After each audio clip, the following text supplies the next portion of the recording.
Hey, buddy, welcome to Matt Men, your source for all things professional wrestling. I'm Andrew Zarian. I'm joined by the Utopia to my bagel, Rich Stambolian.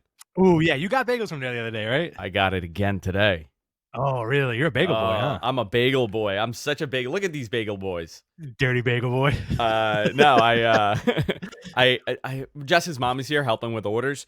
By the way, I want to thank a ton of the viewers. So many of our viewers ordered stuff from Jess this year for Christmas. Awesome. So I want to thank you guys. I don't know who it was, but Jess kept telling me like, oh, some people wrote in the notes like, oh, big fan of Matt Men. I hope this helps. You know, I hope you guys have a great Christmas. So thank you everybody that ordered. It's been unbelievable. She has like 400 open orders right now that she's doing. So we're having like people in the family over. Like everybody's doing stuff in the dining room right now. So very crazy couple days here. But I did order bagels for everybody. Absolutely love Utopia Bagel. Oh, yeah. Dude, you know what it is? An everything egg. That's it. No cheese? That's all I need. And everything, no, with cream cheese. Okay. Or lox spread. Not a big lox guy. I like a toasted everything or a toasted everything flat with a little cream cheese. Never Very good. toasted. But here's the thing. Like we had a group chat about bagels, and we all agreed that bagels outside of New York kind of taste like garbage. It's true. And the thing about a New York bagel is you get a pint of cream cheese on top of your bagel. Yes. If you go to like a real bagel place. Yeah. Jersey has good bagels too. All right. North Jersey, very good bagels. I think the Bronx has really good bagels people don't know about. True. Queens has the best. Long Island, certain places in Long Island have good bagels. Listen, love bagels. And we're not talking about your Thomas's bagels. We're not talking about the ones that you buy in a pack. No, freshly baked. It's an old Jewish man with a rabbi next to him blessing these bagels and handing it to you one by one. Those are the bagels that I like. You want a freshly baked bagel from a place that opens at 4 a.m. so they can get bagels out by 7. Yep, that's it. Guys, a lot of professional wrestling this week. We're doing the show on a Saturday. So I finally this week put in a lot of effort, and I spoke to my contacts at WWE and at USA this week. So I have a lot of news regarding these low ratings, these all-time Raw ratings of 1.53 million with a 0.42 rating in 18 to 48. They lost to AEW in that key demo, and about 2 days ago, everybody's losing their minds, and these reports are coming out that USA is furious with WWE. USA sent them a very angry message. The conversations have not been positive, and that they're asking for more dark and violent content. I could tell you this entire report is nonsense. Okay. The wording is such a exaggeration of the actual conversation that it's not even accurate anymore. Like sometimes you say like, well, you know, you play that game where, what is it? Telephone, telegram, wrestler, right? Where by the time it gets out there and the news starts picking it up, it's a very different story. I could tell you, this story is nowhere near what they're saying. Right. So I want to start off with that because this will go into Monday Night Raw and everything happening in wrestling. Last week, AEW, the last 2 weeks, AEW had tremendous ratings. This week, they kind of went back down to where they were in the 800s, which is fine because it was an in-between show. And they did the smart thing here, and they're not creating Crash TV and hot-shotting all these angles. They did it for 2 weeks, and now they're taking a week off, and then they'll continue again, right? That's how it should be. When you look at traditional TV tapings, out of the 4, right? And Rich, we were talking about this with NXT. Out of the 4 NXT shows that they would film, 2 of them would be great. The other 2 would be filler. I think 2 of them would be great, and 2 of them would be more for the underclassmen, if you want to put it that way. Oh, we got to talk about that too. Gabe's Evolve NXT. That's happening. Oh, we have to talk about that because Gabe now is getting his own NXT show, which we'll talk about. But to continue with this USA story, because this kind of goes into like, whenever I see a report, and you guys should look at it this way too. When you see a report that says USA furious with WWE, right? A 30-year relationship doesn't get like that, right? Over a bad rating. Furious would be WWE doing something ridiculous on the air, costing USA millions of dollars, then they would be ridiculously angry, furiously angry. An overstatement is what happened. It's an extreme overstatement. So I'm going to read you guys verbatim the conversation I had with a higher up at USA. Let's do that, right? Let's do this. Let me open this up. It would be great if I had it open. I'm ready. And Facebook, if Facebook wasn't acting up.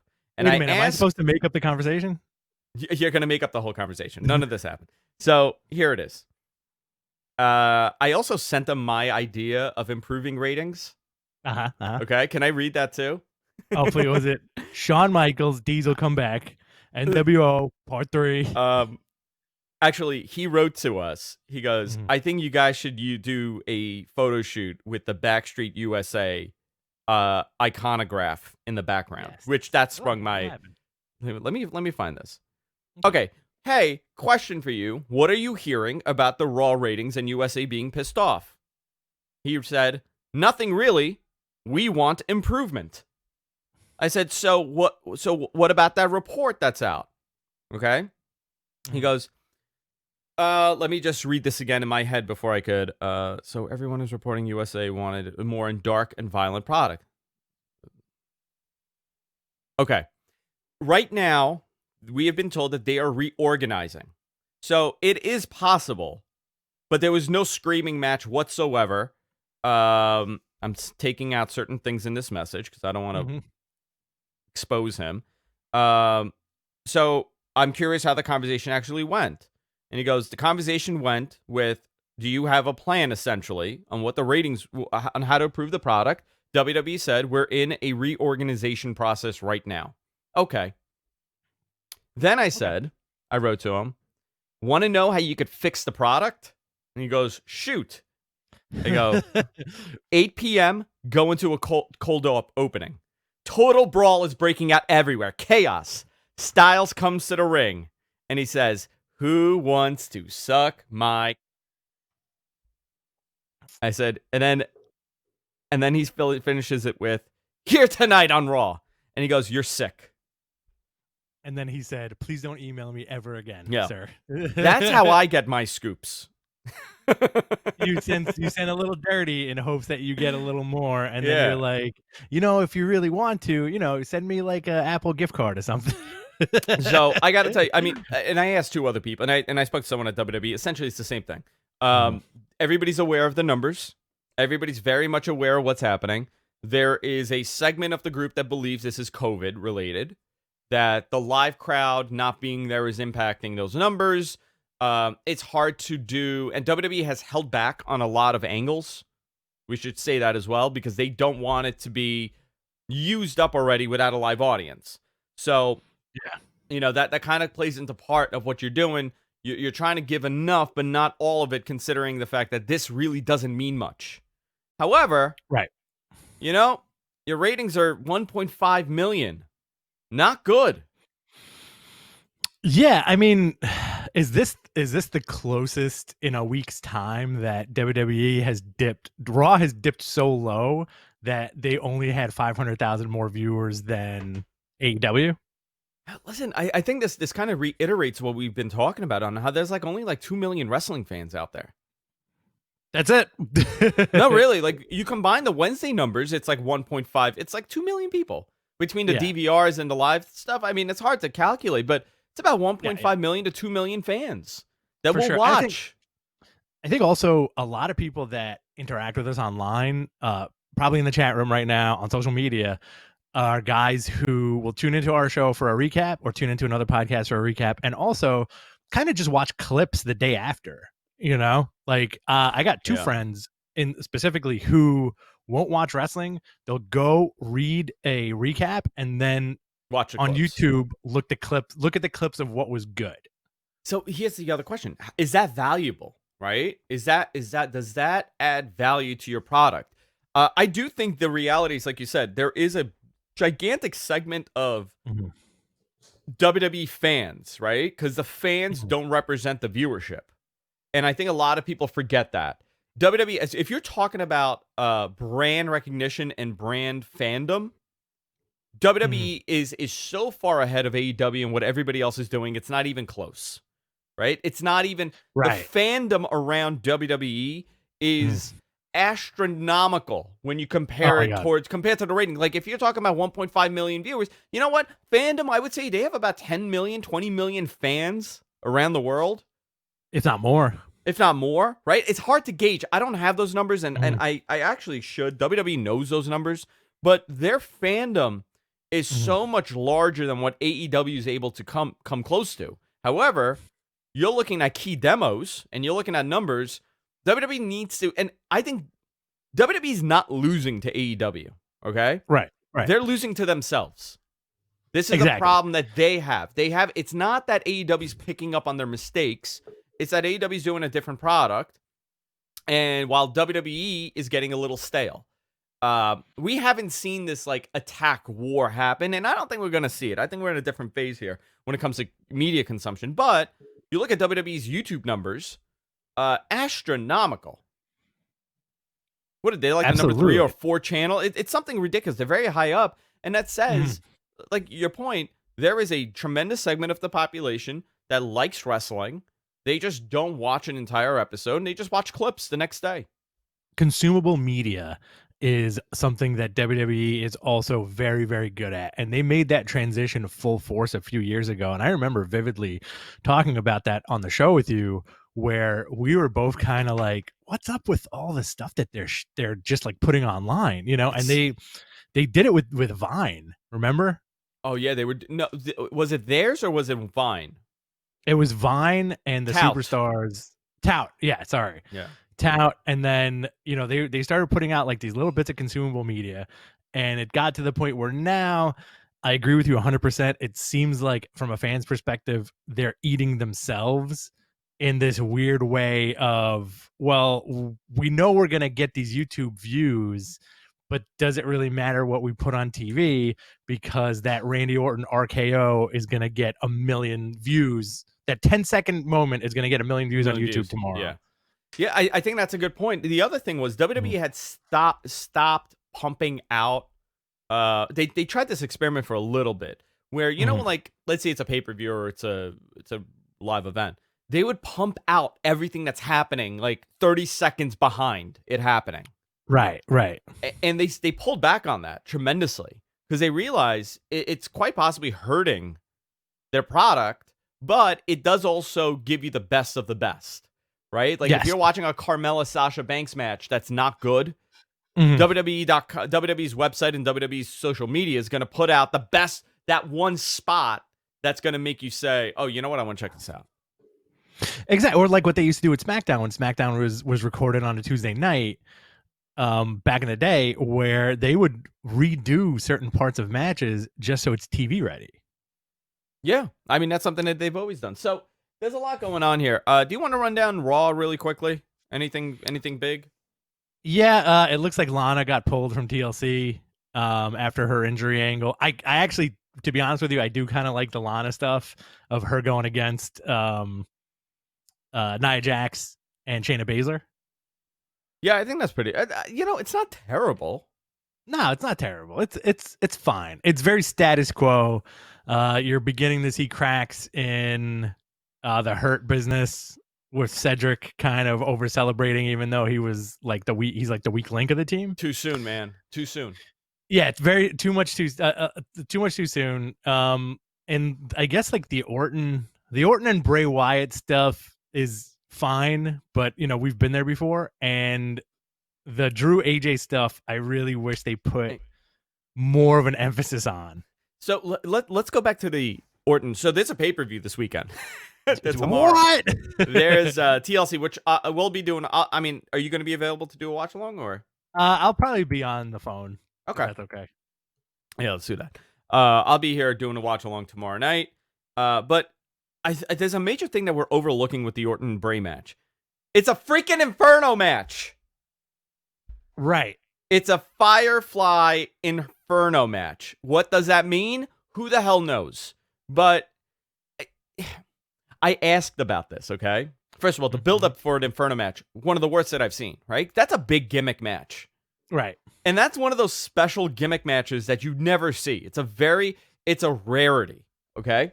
So when I asked my friend over there, that's may or may not right for them, he said, you know what the effing problem is here? I go, what? He goes, these kids think they're playing No Mercy. These kids. Yeah, he's a little older. He goes, these kids think that they're playing No Mercy. And which kids? The writers. Okay. The random kids that Vince has in the background, just hanging out in the back. It could mean the writers, the rest of the producers are agents, right? He's talking about the writers. And their mindset is like a video game. And they generally believe that in order for this to be an interesting product, because we know it's not real, it needs to resemble the games a little bit more. That's why these gimmicks and the high stakes, you have if you notice over the last year, there's a tremendous amount of these gimmicks that are added to these matches, stipulations that are added. And that's because they are thinking, in order to attract that younger demo, we have to give them what they're used to, and that's the video game aspect of wrestling. Okay. Because back to our point, we made this point before, the video game boom of the late 90s and early 2000s for wrestling games was the reason why the Attitude Era became, and the Monday Night War became such a tremendous thing, because the video game was the introduction for a lot of these kids. They went to a cousin's house, and what are they playing? WCW versus the World, WCW Revenge, No Mercy. And you're like, oh crap, the wrestling is pretty cool. It's a lot of fun thinking about those games too. I remember even after that, like when I was in college, like in the early 2000s, like at the radio station, college radio, we would have a TV hooked up with a PlayStation and we would just play SmackDown, like in between classes. And then even people who were like, what are you guys playing? They'd go home and watch wrestling. So it was kind of like a weird time. I agree with you 100%, where it's like this kind of trickled down and brought people to the product. Whereas I don't think that's the case anymore. No, but wrestling video games. No, but you know what though? But those writers now are us. I wish. Right? No, but listen, I wouldn't. I would not want that job at all. But they're us now. They are in their early 30s, late 30s, 20. They're anywhere from 27 to like 40. And what is the wrestling that they grew up on? It's the same wrestling we grew up on. And these guys, by the way, most of these writers are not full. They're not in the know with wrestling. They're writers that they got hired. Right. So when they think about what they know of wrestling, what are they going to think of? A Rock Bottom, a Stone Cold Stunner, and the games, DX and the video games. That's it. Yeah, that's a fascinating point. I feel like we can do a whole side episode on Patreon, wink wink, about wrestling video games and their oddball influence on everything. So, but the same guy said that there's one person that was on the writing team that his big thing was he just wanted Steve Blackman he wanted Steve Blackman involved in something because that was his favorite character to play in the video game. Oh my God. And all he would do was talk about Steve Blackman, and he was not ashamed of it. He would be like, no, we need Blackman back. He's the best. He's the best. Blackman's the best. Because that's what he played as like an 8-year-old. That's hysterical. I think I don't want to see how the sausage is made as far as that regard. I don't want to know that there's one writer in WWE right now who's just like really chomping at the bit to bring back Steve Blackman as the savior of the ratings. So TLC's this Sunday. Did you see the poster? I did, yeah. The poster is Roman Reigns, just a very relaxed pose with a tornado behind him. Which I think is hysterical. I'm not knocking the poster; it's a good-looking poster, but I'm kind of questioning. Like, it looks like a fan took a picture of Roman Reigns at an airport, and they photoshopped that picture with a tornado behind him and all the destruction. I usually look forward to the TLCs. I feel like they have a decent history in the last couple of years. Do you want to quickly go down that card? Let's do it. Yeah. Okay. New Day. Kofi and Xavier versus the Hurt Business for the Raw Tag Team titles. I think Hurt Business is going to take them. Oh, you think they're winning the titles? I think so. Okay. What about you? Yeah, I could go with that. I do think. Well, I don't know. I like the Hurt Business, but do they need a title right now? I think so. Okay. I think this is their time, and it helps. You know what? Like, I don't know if you agree with me here, but I personally feel like New Day is untouchable. They're at that point of their career where they're untouchable. So if they lose those belts, it's not going to matter. They're the New Day. They're going to get them back. They're going to go to SmackDown and get them back. Okay. They're going to go to NXT and get those belts, You know what? Let's put it on the Hurt Business. I'm cool with this. Okay. Sasha versus Carmella. I'm going with Carmella, even though Sasha did a tornado DDT on Boba Fett yesterday. She did do a tornado DDT on Boba Fett. I saw that. I'm going to go with Sasha. I'm going to say Sasha retains. I'm going Carmella. I think they invested a lot. What's the gimmick in this? Is it just a regular match or is there a gimmick? Singles match? No gimmick. It's a singles match.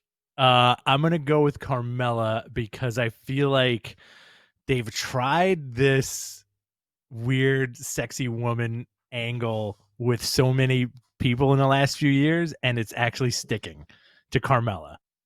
You're liking this? I love this version of Carmella. I think she's trashy. I'm all about it. Love it. Okay. Roman with Paul Heyman versus Kevin Owens. I'm looking forward to this. So here's the thing with this, right? Obviously, it looks like we're getting Goldberg and Roman at Royal Rumble. Right. So Roman's going to win this, right? He's going to retain. How he retains, how he wins, I don't know. But, and again, nobody's told me what the finish is. I'm just saying by what I'm thinking. So, do you do a squash match with Roman and Goldberg? I'm going to drop that knowledge like I did last week on last week's show.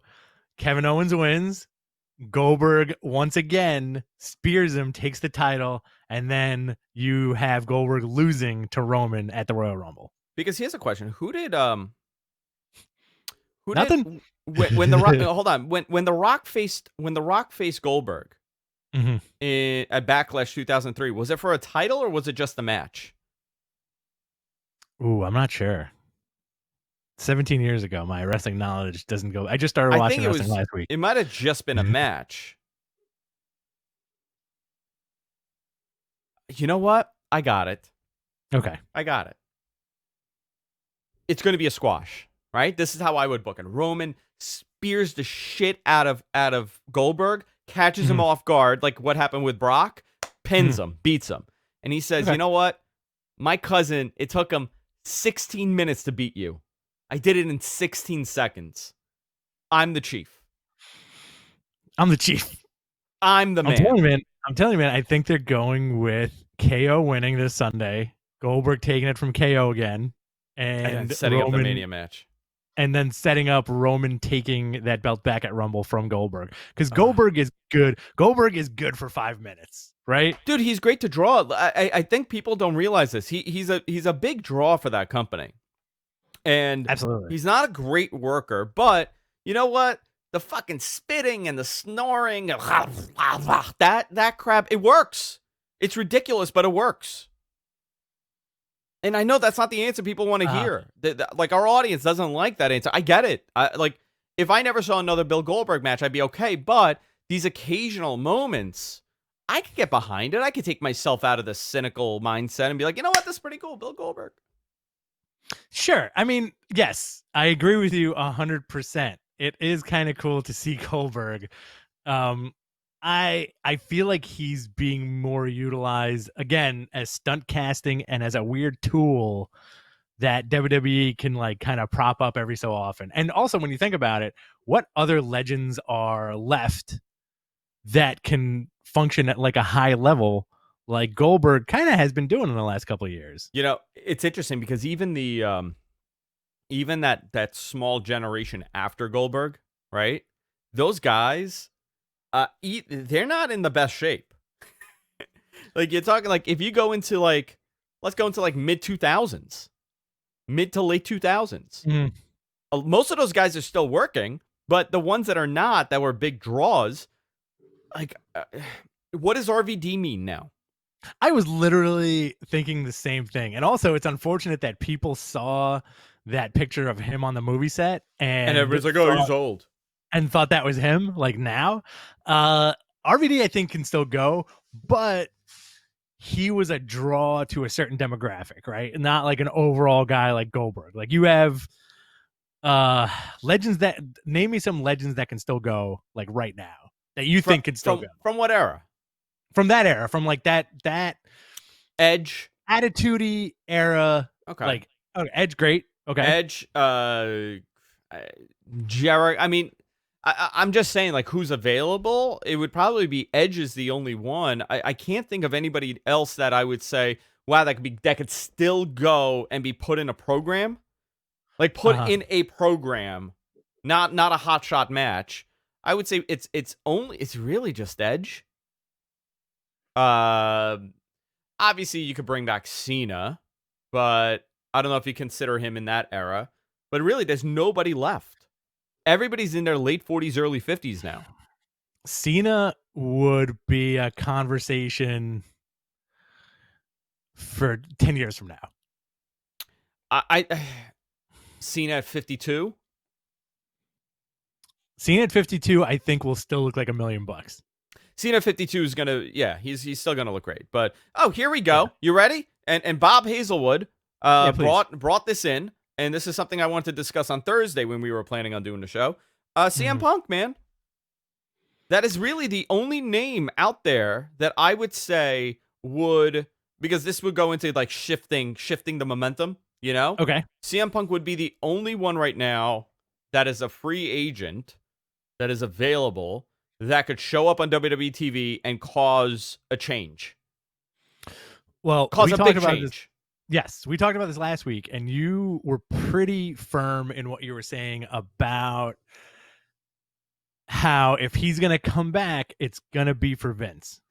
I would say, based on what happened with his AEW talks, right? Because there's a lot to that story that nobody's ever saying. If you read the Observer from last week, he kind of Dave made a point saying, a lot of it had to do with the fact that CM Punk did not want to be associated to a dead promotion. Overall, in the industry, a lot of people thought this would not be successful as it is today, right? The success that they've had over the last year, it blew everybody's expectations, including mine. I was one that said, if they do over 500,000 viewers, I would be stunned. When they first started, and they did a blockbuster number. I forgot what it was, but it was the initial rating. I think MG could find it. It was astronomical compared to what the expectations were. But CM Punk, and along with everybody else, knows the market better than all of us, and he did not want to get behind a dud. And I think the way he carried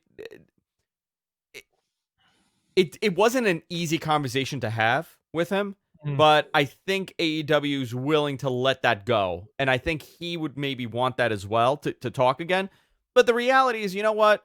At the end of the day, he left that company, but he loves Vince. These guys, it's this bizarre approval that, and I get it, like that's the boss, right? That's the boss. But it's almost like a love affair because he's so larger than life. Is it? I think it's from what you hear from guys who leave, a lot of them who are in that top tier, there's really no animosity. I think it's mostly frustration, and that frustration is all business. It's not a personal situation.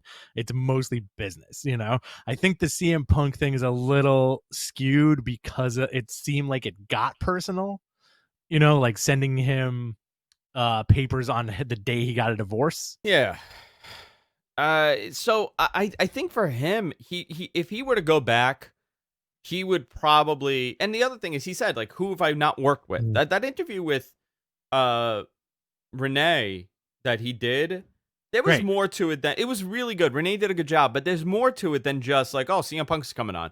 I think this was a little strategic on his side. You think so? Yeah, I think he was very clear as to saying, like, I want to go and I want to work with people I've never worked with before. And there's not too many of those people out there.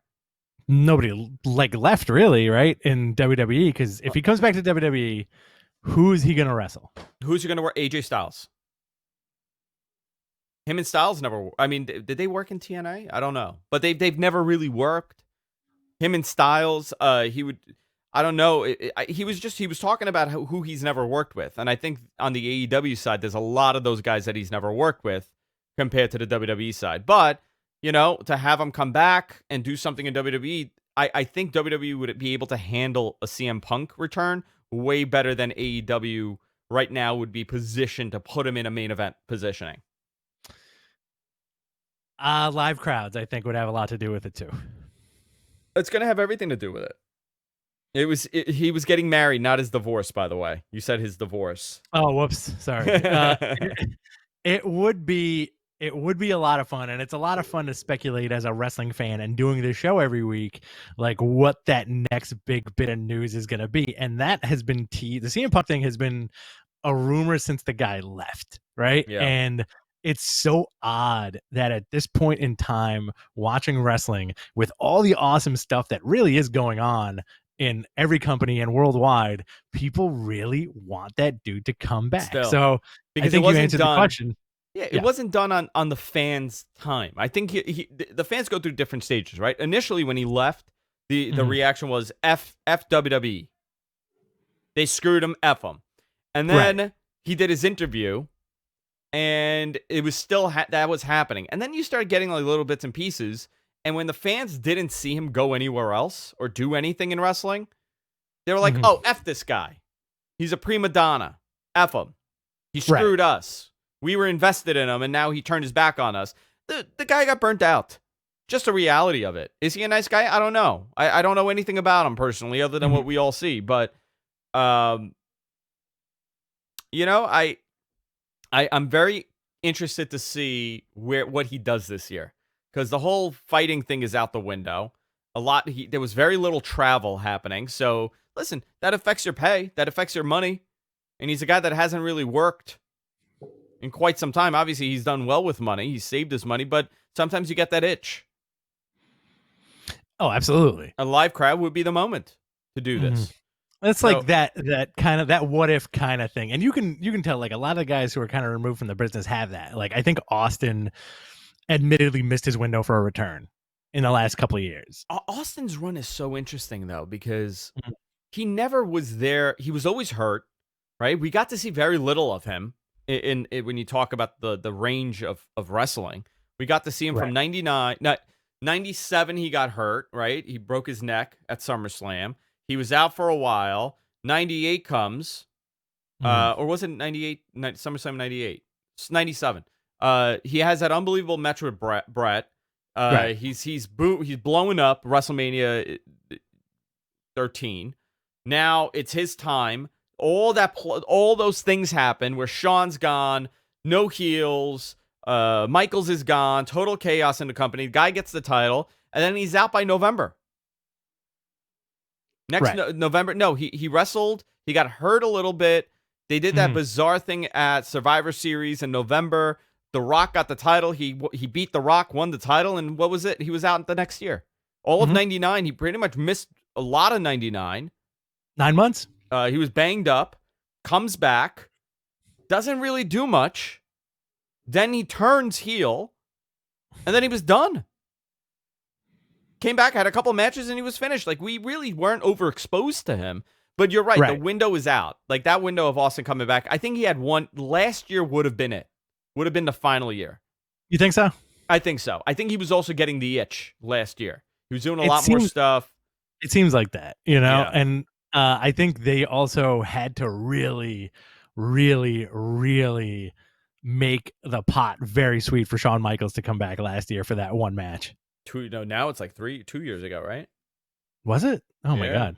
Yeah. It wasn't last year that he came back for the Saudi show? No, it was 2 years ago. Huh. Unbelievable, right? Yeah. Fascinating. But again, to answer your question, it seems like, to answer our question, it seems like Goldberg is that last big draw that can still go, who is in tremendous shape for his age, and that can do 5-minute bursts. That's what he was known for, and that's what he could still do. That's all you need to do with him. When we talk about, the old guys coming back, we got to kind of change the philosophy of this, because throughout wrestling, you watch the 70s and you watch the 60s and even the 80s, the old guys were always there. The 90s was that era that Vince decided sometime in 1991 that everybody over the age of 40 is old. This is a new concept. the ageist stuff that Vince has always done, I think, is very fascinating, because I remember very vividly as a kid being like, "Oh, Macho Man, Macho Man, Macho Man," and then like, what happened? Like, why is he on commentary? Why did he leave? You know? Yeah. And then when you get older, you're kind of like, "Yo, he was not that old to begin with. Hogan was No. not that old." You know? Flair winning And the title that year, 1992 at Rumble, he was 42 years old.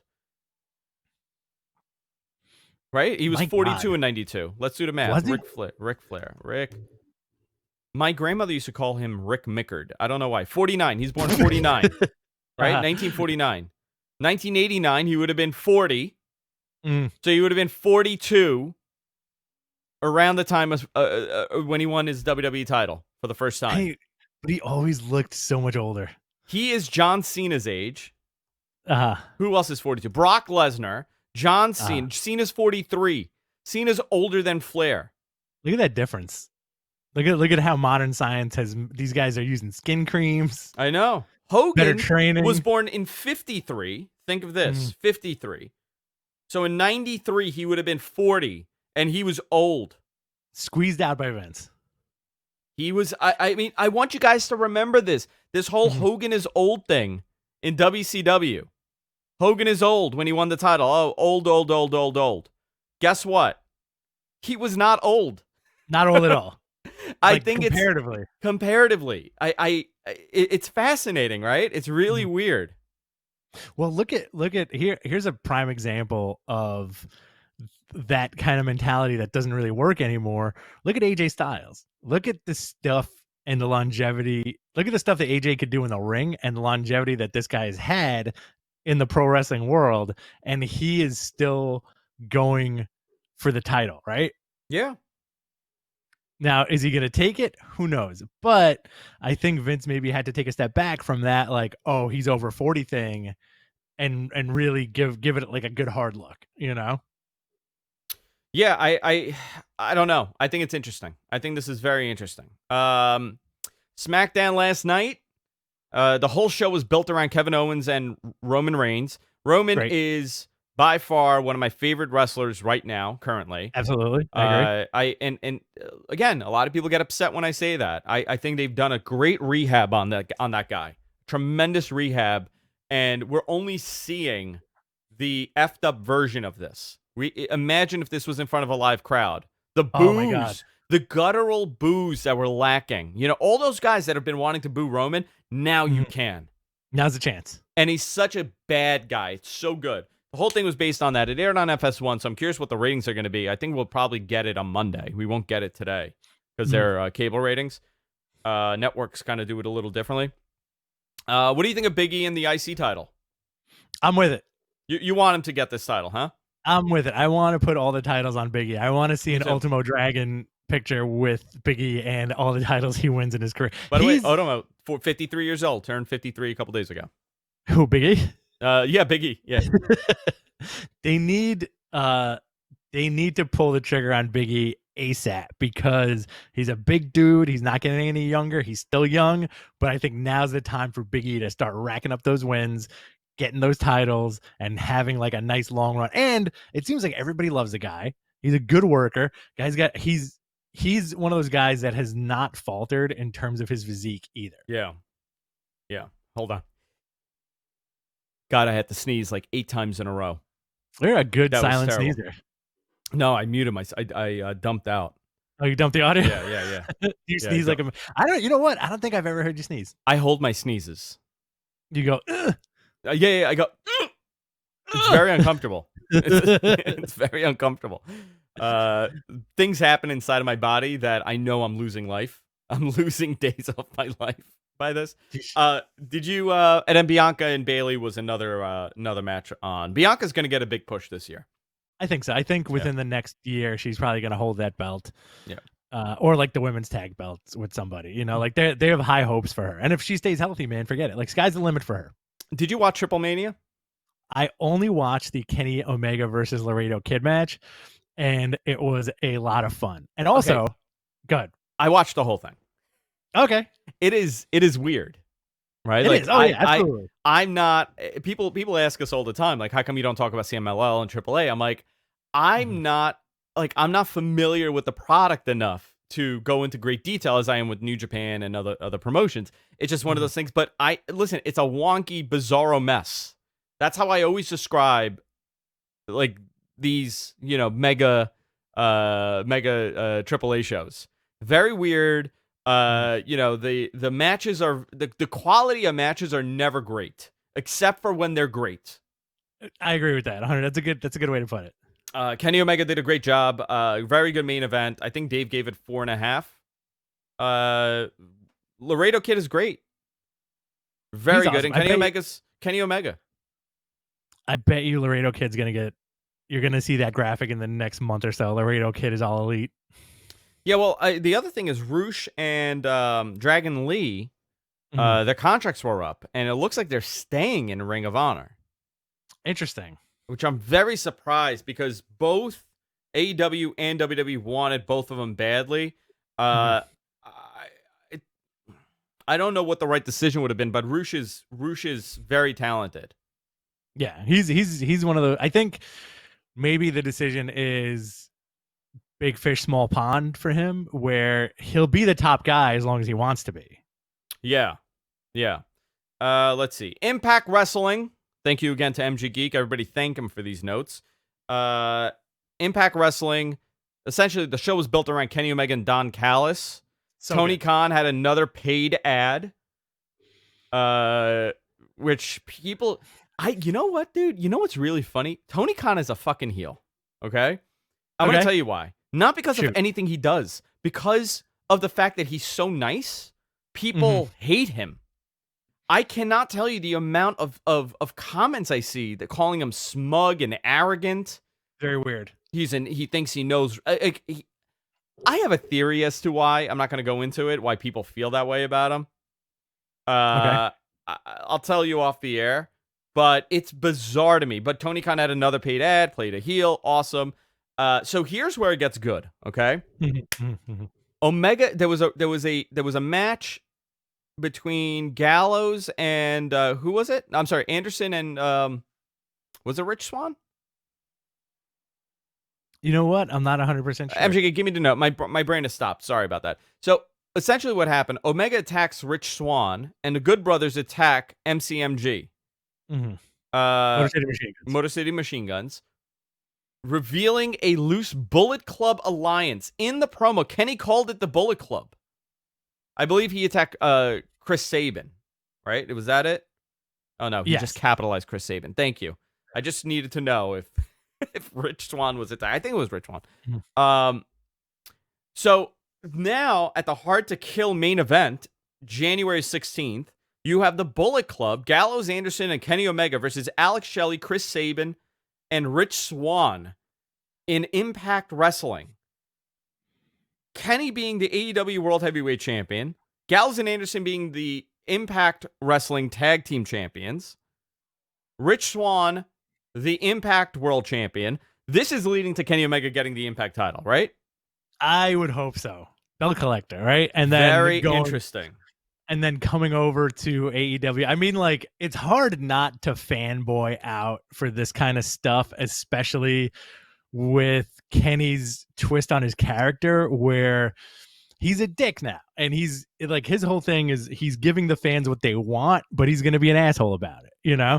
And even cutting the promo on Rich Swann and as he's laying on the ground, great, Gallows and Anderson, and you kind of want to. It's one of those weird things where you're like, oh, cool, I guess they're still friends after all these years. That's awesome, Yeah, I thought that was really cool. So now it's leading into that. I'm curious who else he's going to wrestle from there, but this really opens things up a little bit and changes the entire dynamic of the non-WWE products out there. However, this didn't do much for Impact ratings with Kenny Omega there. Oh, interesting. The Kenny Omega segment did very well, but everything else was back down to the number that it normally does, which I found very surprising. So I don't know what that means. I don't know if that means that people got to see Kenny the first week and they got it over with. Maybe they didn't expect him to go there. I think this Bullet Club reunion alliance between Kenny, Carl, and Gallows is big. And it's interesting they called it the Bullet Club. I feel like something else is in the works. I think all these guys have good ties with Japan. They got their in different places. So if you really think about it, sure, it's not going to come as a shock. These guys didn't burn their bridges. They don't seem like total a-holes that would do that. And also, there's a great interview with Don Callis and Kenny on yesterday's Talk is Jericho.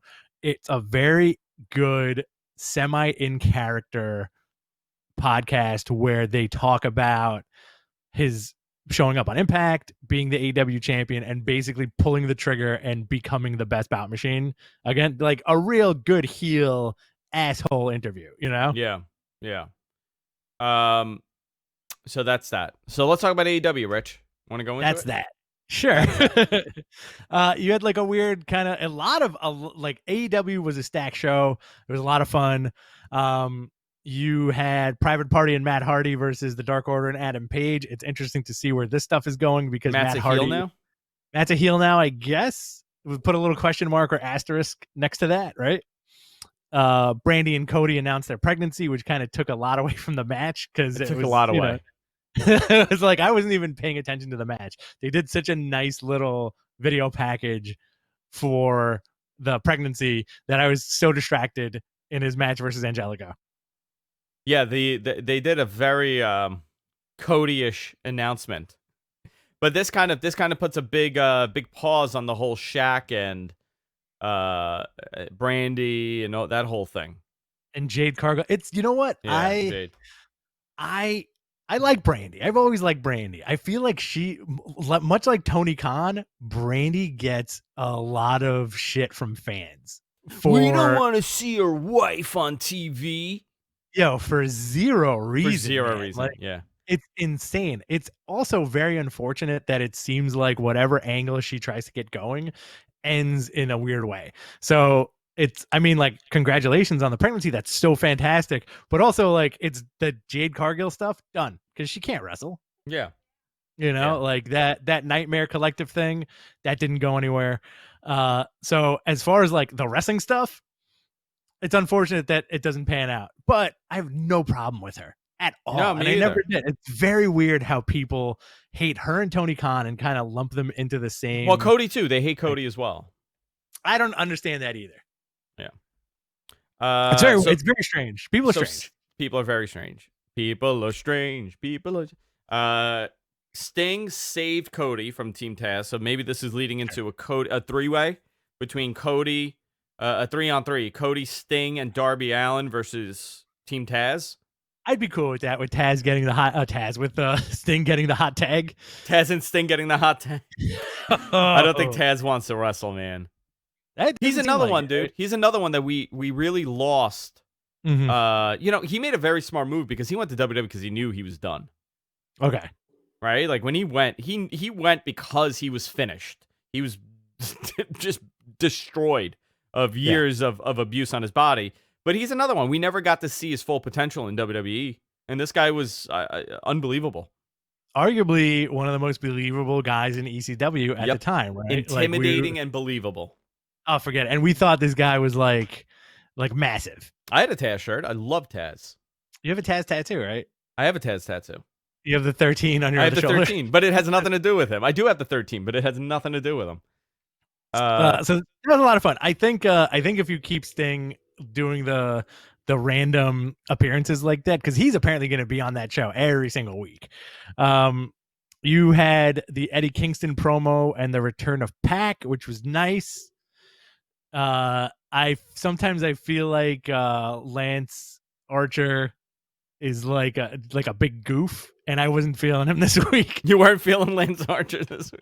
This week I wasn't feeling him. It's not a knock on the guy, but like I feel like the energy between him and Pac was so different on TV. I was like, why are you standing around? Oh yeah. There's a lot of standing around in AEW, and I think it has to do with that stupid ramp. You might be right. There's a ton of standing around, which really bothers me because it doesn't seem. The standing around doesn't seem natural to me.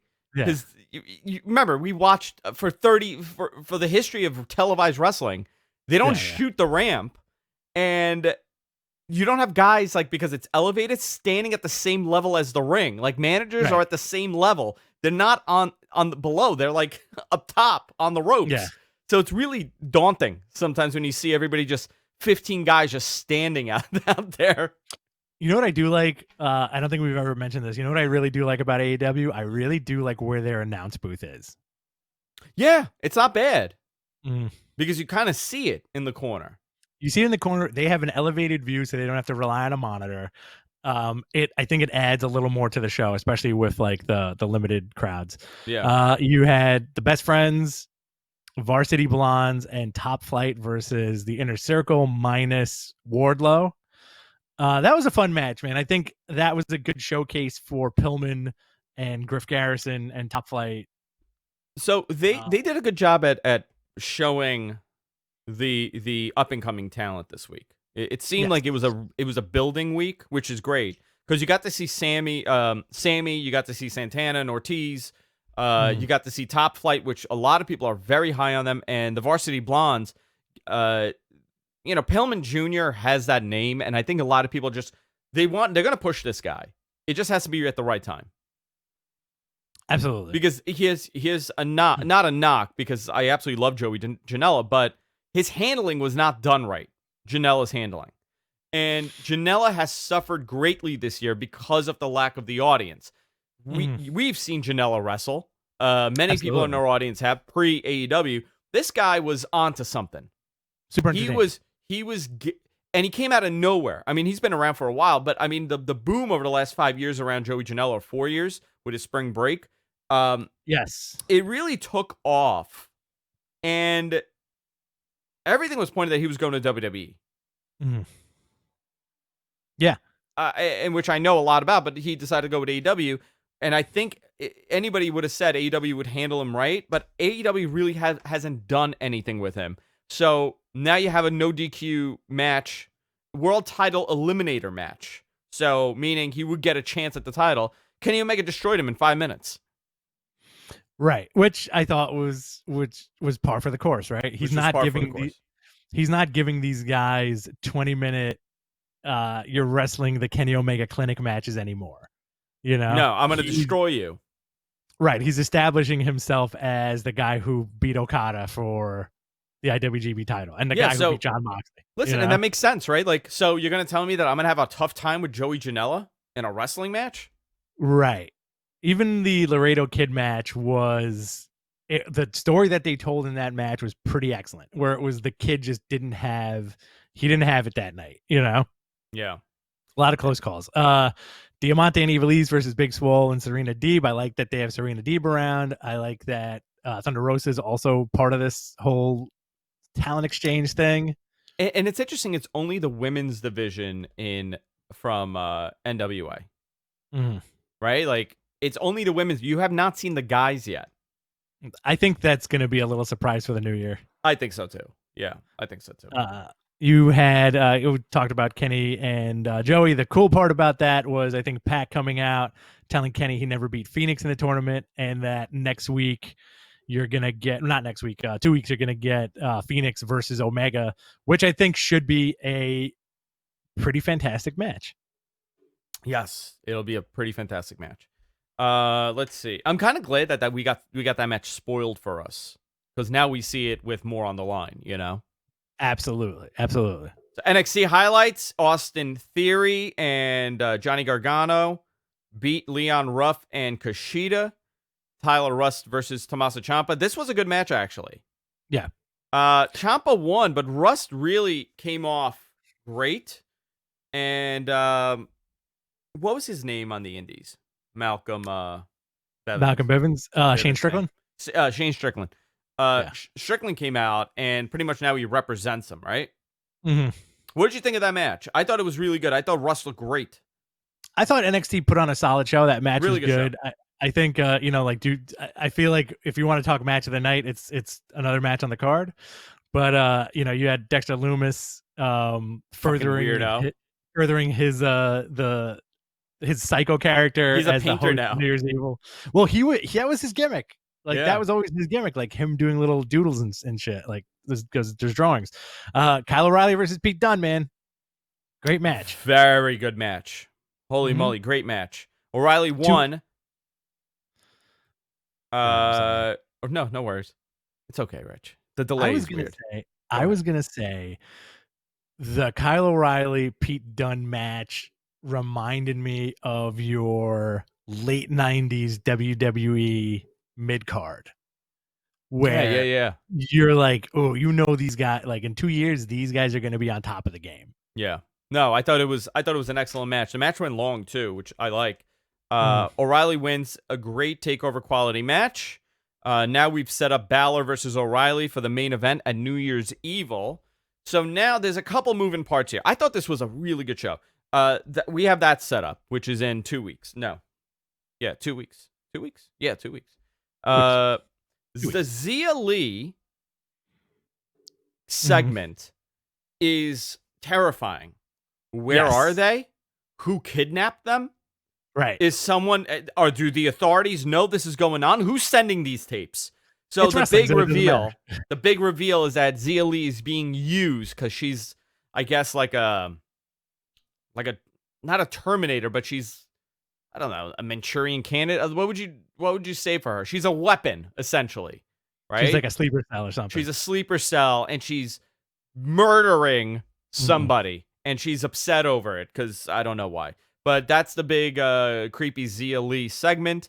Has a blood sports style feel. Okay, something different.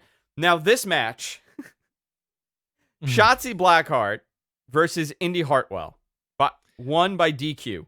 I tell you, this was one of the worst showings I've seen for a TV wrestler in NXT. Indy Hartwell looked terrible. Shotzi did. It was a short match. It was like 3 minutes long. Shotzi tried. But Indy looked terrible. Holy moly. Am I the only one that saw that? How bad it was? You think it was nerves? I don't know, man. I like, she's green. She's new, but not like that. Like, she looked... not Shane Strickland. That's Swerve Scott. I'm talking about Stokely Hathaway.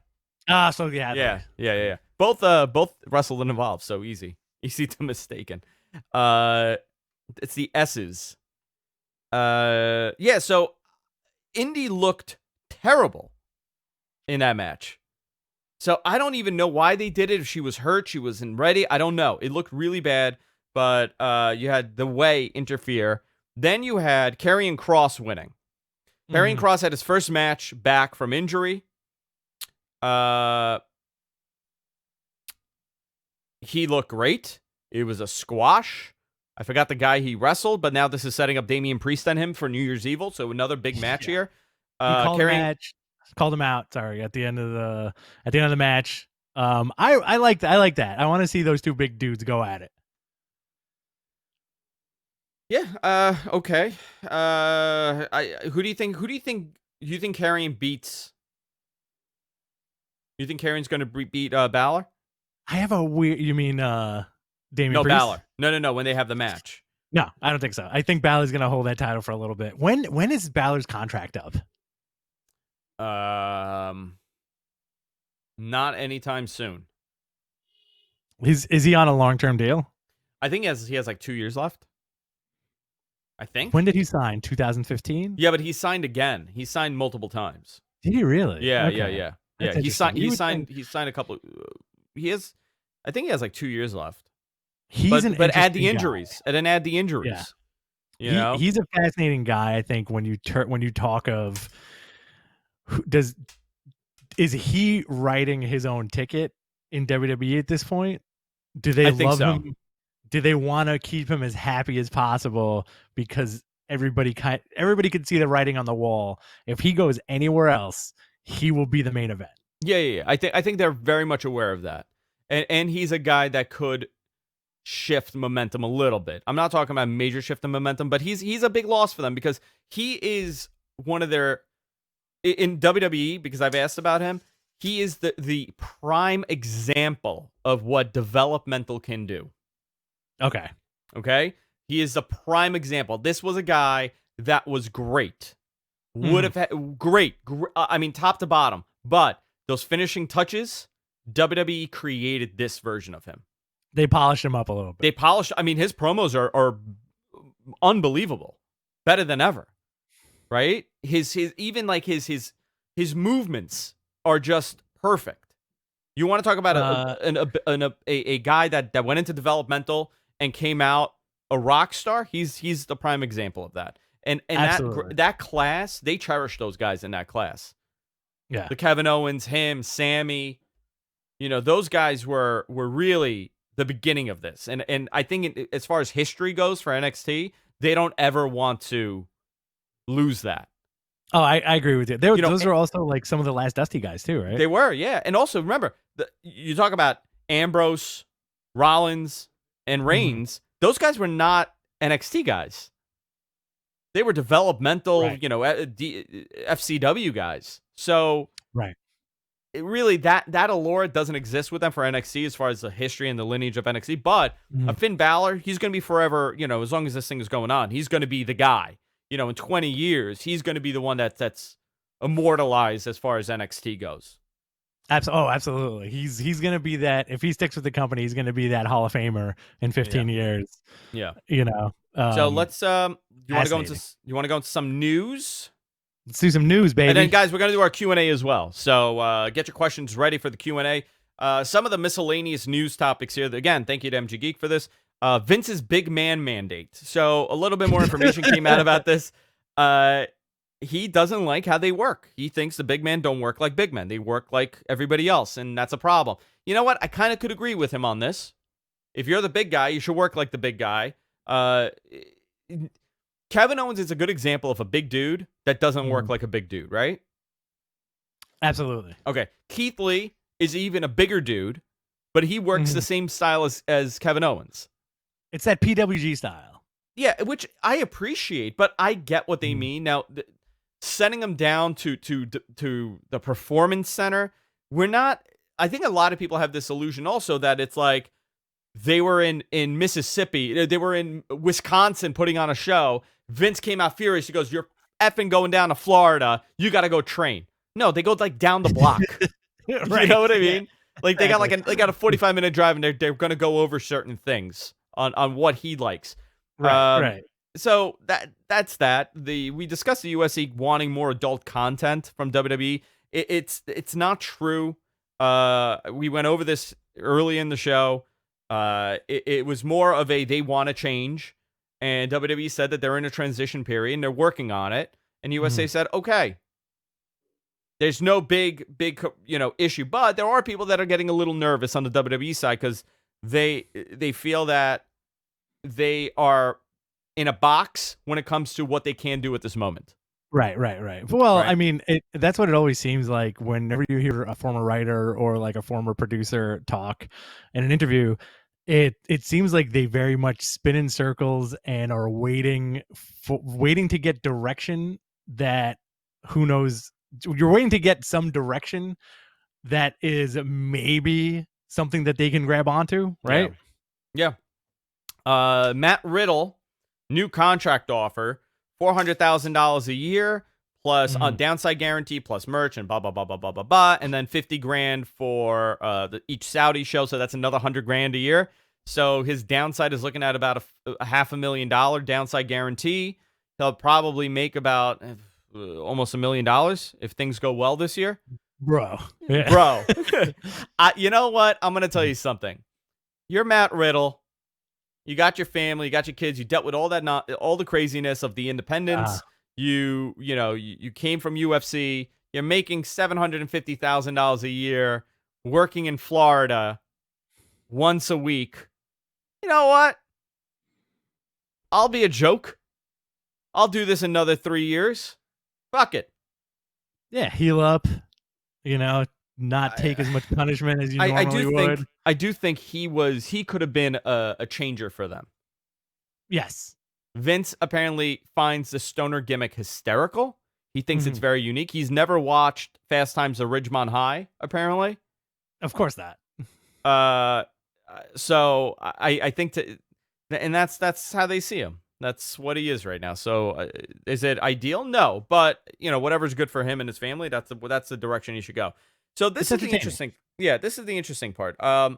we kind of touched on this before, and I want to get your opinion on this. Sure. A while back, we were talking about NXT adding a second show. The second show would have been more for the guys you don't see on TV every week, to give them some TV time, more of a traditional NXT concept. And it was going to be called NXT Underground. That was a working name. They ended up using that for Raw Underground and doing their pit fighting nonsense. Gabe Sapolsky of Evolve, of ECW, right? Where else has he been? Yeah, ECW and Evolve. Yeah. Gabe is in charge of this show. This is essentially, that's what they're calling it, NXT Evolve. That's like the nickname for it. But this is going to be similar to what Evolve was. It's going to be showcasing a lot of these guys that you don't see too often, and maybe having like an Austin Theory be the main event. When you see how NXT is being booked right now, you could tell there's a lot of Gabe influence. Absolutely. Isaiah Scott, Austin Theory, just all those guys that you're seeing on TV right now and how it's being presented. Gabe has a ton of input with this. Gargano, right? Gargano, yeah. I mean, this is a lot of, and I'm curious to see how this works because he does have that Heyman philosophy. You know, he's a student of Heyman's more than anything else. So I'm very interested to see how this show does. And I think it's a good idea for them to put on a 1-hour product on the network because they are lacking an exclusive on the network, and this would be a great place for this. I agree 100%. I'm very excited for this, and we already discussed CM Punk. I don't want to go more into that. Let's see. Do you want to go into Wrestle Kingdom 15 lineup, January 4th and 5th? Let's do a little Wrestle Kingdom, and let's do some questions.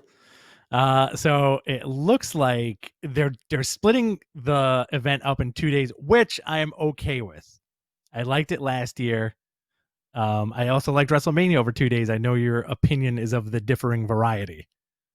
Yeah, I feel like when you're adding more, when you're adding this much, you're going to sacrifice something somewhere. So is it worth putting on, an extra 3 matches or an extra 4 matches and diluting the product? All right. I don't know. I could see your perspective, but it worked. I think it worked very well last year for New Japan. And plus, you're getting folks at the Tokyo Dome. I think it's going to be at what, like 40% capacity? Yeah, and it's going to be no foreigners. Very interesting. So you have Hiromu Takahashi and ELP. Going to be a great. Let's just go down the matches so far. Hiromu Takahashi and El Phantasmo. And you got Zack Sabre Jr. and Taichi versus Guerrillas of Destiny for the tag belts. Okay. You have Tanahashi versus the Great Okan in a special singles match, which should be fun. Yeah. Okada versus Will Ospreay. Very interesting that Okada is not at the top of the card. Very interesting. Naito versus Kota Ibushi for the heavyweight and IC belt. Yeah, so this is the first night world title match. Right. This is I don't know. I would say Ibushi wins. I would say Ibushi wins too and drops it to Jay White the next day. I would say the same thing. Okay, and then the next day you have Ishimori versus the winner of ELP and Takahashi for the Junior Heavyweight Championship. You have Shingo versus Jeff Cobb for the Never, which I'm looking forward to that. I think that's going to be a very hard-hitting match. Yeah. Sonata versus Evil, that's going to be another hard-hitting match. I feel like that might end up being match of the night. That could be match of the night, actually. And Jay White versus the winner of Kota and Naito. Like we said, I think Ibushi's going to win night 1. He's going to hold the titles for a day and then drop them right back to Jay White. By the way, no Moxley announced. Unfortunate, huh? Yeah, so no U.S. title. I don't know. There's still some time to figure something out. Also, are we going to see the Bullet Club show up? Absolutely. I think what happens. Cool shit. What happens if the following day at New Year's Rush, Omega and the Club show up and just start ripping everybody apart? Holy moly! Can you imagine that? I'd love it. Listen, like I think it's always Bullet Club season as a fan from way back when. I think it's fun. It's still a lot of fun. You want to do some questions? Let's do some Q&As. Guys, submit them in the chat room. We will do our best to answer as much. Sorry, I wasn't looking at the chat today. I was busy with the notes. All right. Let's start with Alex's question. When does Triple H retire from in-ring action? Has it already happened? If not, who should be his last match? I think he said that he's content with not wrestling again, but he never took it out. I see him having a couple more matches.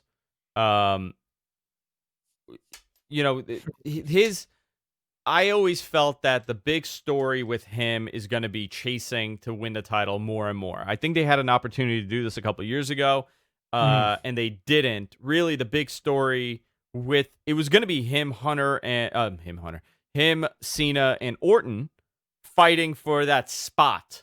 Who's going to pass Flair's record? Cena has a 16-time. He's tied.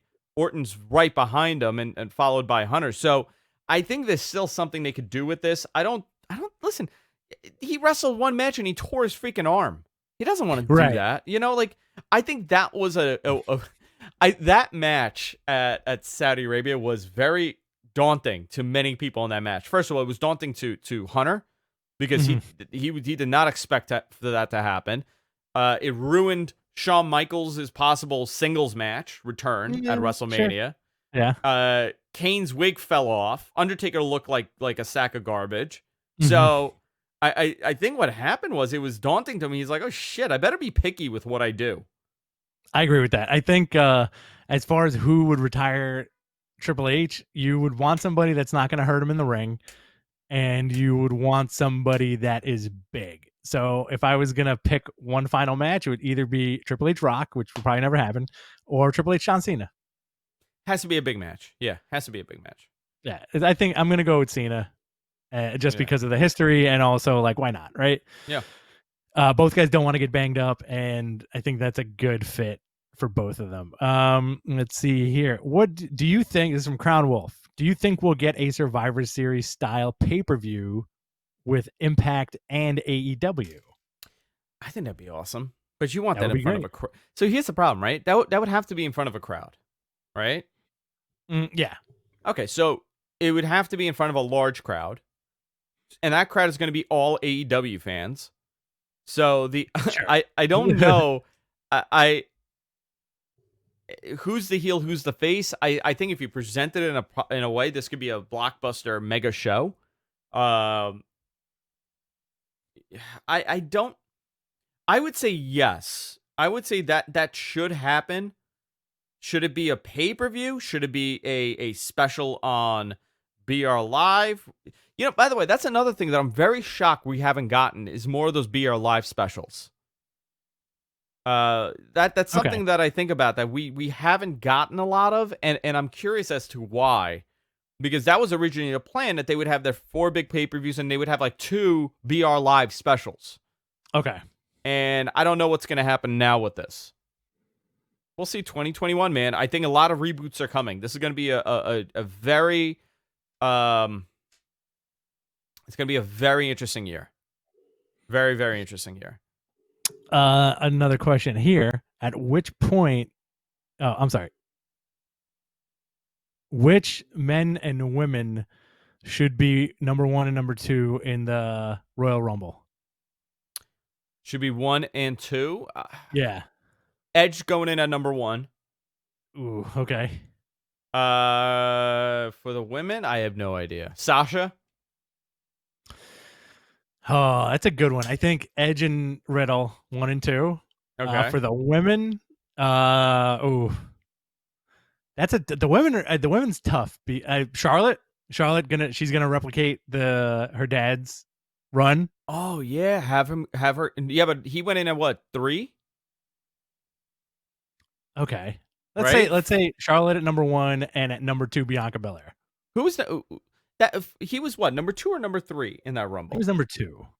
Bulldog was number 1. Yeah, I think he was number 2. We have to do our annual watch along for that for sure. Absolutely. Okay, sorry. I'm thinking. You know who's gonna? It was number 3. Flair was. Thank you, Alex. I remember. See, I'm telling you, 1991, 92. I remember everything. Okay. I remember everything from that year. I know, it's very interesting. It is interesting. What I do see happening, however, is that instead of Edge and Riddle, we're gonna get Ziggler and Miz. Or like Miz and Morrison. Okay. Miz and Morrison. Cool. All right. I anticipate Dolph Ziggler's gonna ruin somebody's reveal. Okay. All right. I'll agree with that. Shin's got a question. Yeah, Shin. Do Corbin and Bailey win the Rumble next month? Those are his sweeties. Those are Anything's his sweeties. possible. Corbin He could loves win the them. Rumble. He loves them. Where is Jonathan asks, where the hell is Lars? Great question. He's off TV. They're trying to figure out what to do with him again. Listen, I think this experiment failed. Mm-hmm. Right? Like, I sometimes you just have to pull it. I know they've invested a lot of time and effort in this guy. I know. But there's no turning back. I don't think they could rehab that guy. I agree. Wasn't the report this week saying that two monster heels on one show is too much? So they're trying to figure out what to do with Lars. Like, you're not going to take Roman off TV.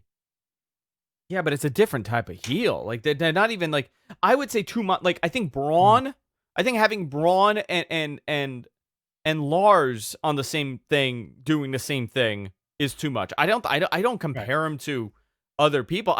Listen, look, you want to hear me sneeze? You ready? Yeah, I'm ready.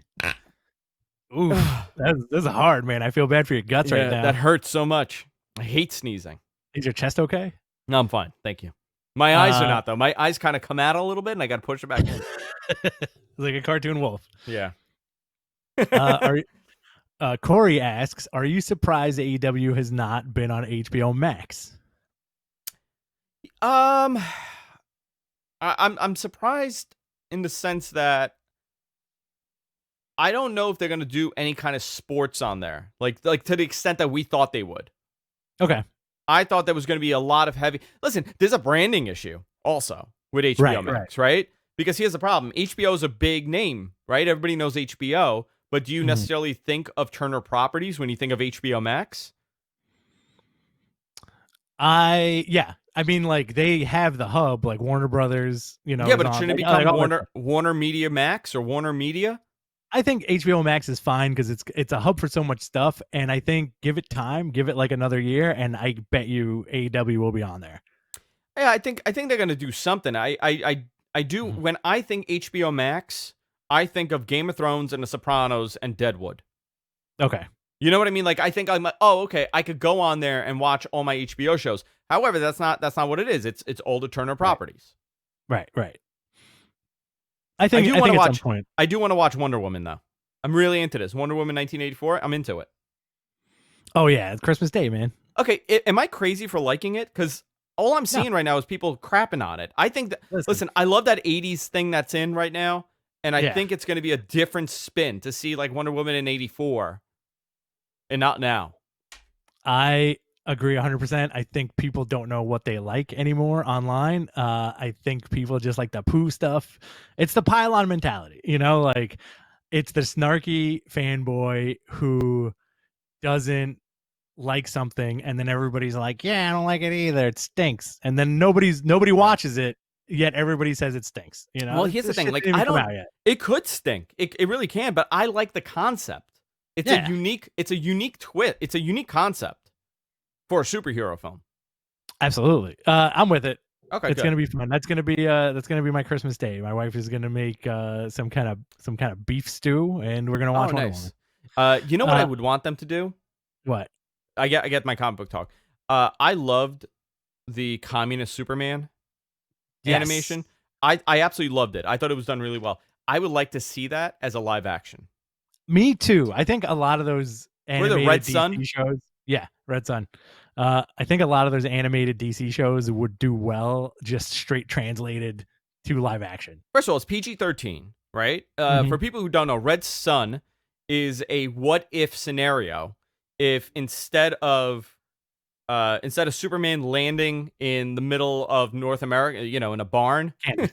Yeah. in Kansas, instead of landing there, he lands in farm country in Russia, pre or during was it pre-World War II? Pre-World War II. Yeah, so he lands pre-World War II and essentially becomes a machine Mhm. for the Soviets.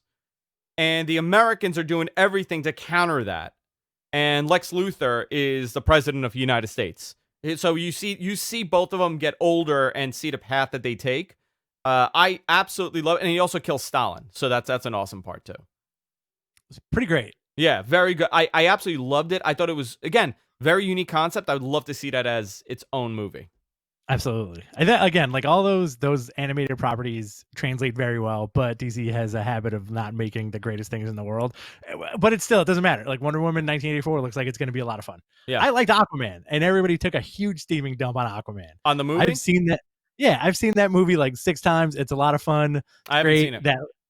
Listen, that last battle in Aquaman it's Lord of the Rings-esque in its I don't scope. care for the sea. No, you're not a big sea man? I'm not a big sea man. I'm not a big sea man. I'm not a big seaman. Aquaman does nothing for me. Okay. All right. Does nothing. It's a and very again, wet it movie. could be. I see now my thing. I'm into wet hair. I'm not into a wet movie. I don't care for under like. Remember what was it? Free Willy? Stupid. Sucked. Hated it. Not a big fan of Free Willy. No, because it's a sea movie. I don't like sea movies. Space movies, land movies, love it. Air movies, love it. Like Air Bud. Like Top Gun, love it. Top Gun. Are you excited for the new Top Gun? I am excited for the new Top Gun. I don't care for submarine movies. Oh, really? Yeah, like I don't care for any of that. Hunt for Red October is a good movie, man. Red October, my father watched it 1,000. I've watched Red October 1,000 times. Don't care for it. I don't care for submarines. What about The Lighthouse? Lighthouse is pretty fantastic too. Good movie. Lighthouse was the new one, right? Yeah, with Willem Dafoe and Robert Pattinson. The black and white movie. Yeah, I thought that movie was brilliant. But that's a sea movie. It is a sea movie, but it's not. I took it as a romance amongst two consensual adults. Okay. Yeah, I thought that movie was really good. Andrew's cutting a promo on water, says MG Geek. You want to do one more question? Let's do. Yeah, you guys have more. Send more. Come on. This is from Shin. What happens to Jade Cargill now with Brandy's pregnancy? They can't just keep her for ice on a year. They can't have her squash people for a year either.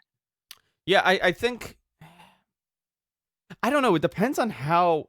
I haven't seen a lot of her work, so it depends on how good she is.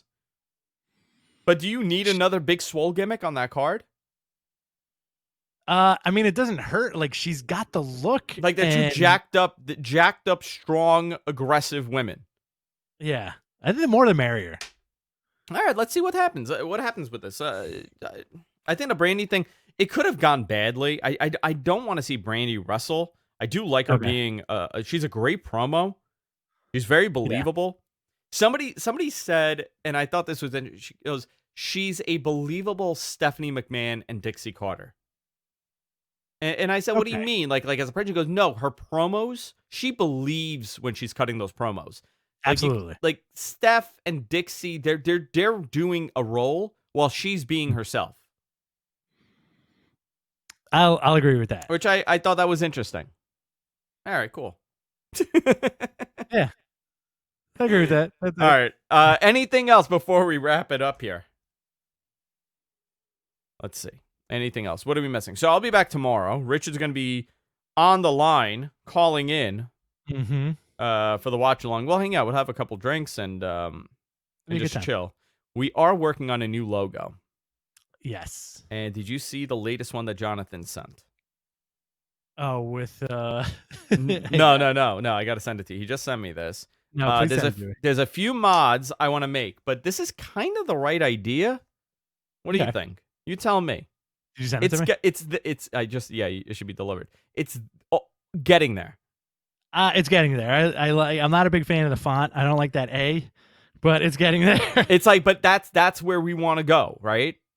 That's where we want to go. Yeah, this is kind of where we want to go. Not a fan of the basketball in the background. The sun, the rising sun, I like. Yeah.